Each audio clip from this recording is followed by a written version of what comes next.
80 years ago, Soviet soldiers took Berlin to end the Second World War. However, Chancellor Olaf Scholz declared that he was grateful to the United States for liberating his country from the Nazis. From Moscow, our colleague Oleg Yasinski with more.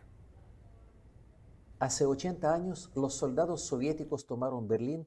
80 years ago, Soviet soldiers took Berlin to end the Second World War. For the Soviet Union, this was the Great Patriotic War, costing millions of soldiers and civilian lives. An inconvenient truth for the West today, whose leaders, such as the United States President and the German Chancellor, openly deny and misrepresent it. So my view is that Germany has a good reason to take the responsibility that comes from the bad past.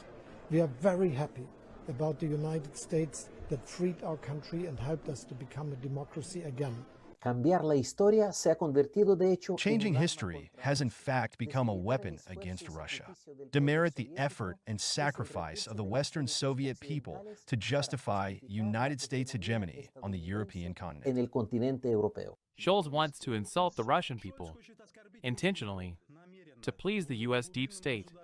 This is part of his policy, mandated by the previous U.S. administration.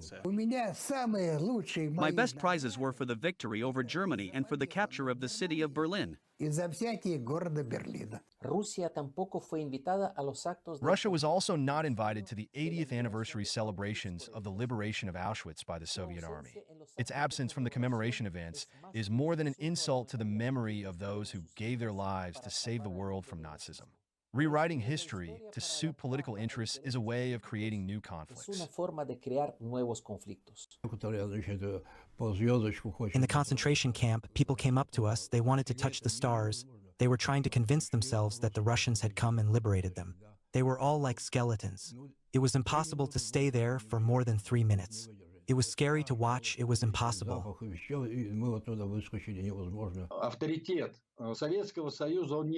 With the authority of the Soviet Union, they had no chance for revenge.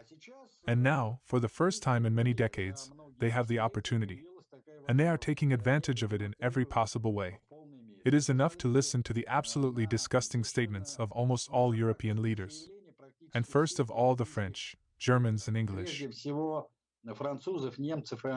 Las palabras de Scholz son una ofensa no solo para Rusia. Scholz's words are an offense not only to Russia, but to thousands of anti-fascist Germans, the real heroes of their people who went to the death camps together with communists and Jews, and those who managed to save their lives. It was thanks to the Red Army. Al Ejército Rojo. Oleg Yasinski, teleSUR, Moscú.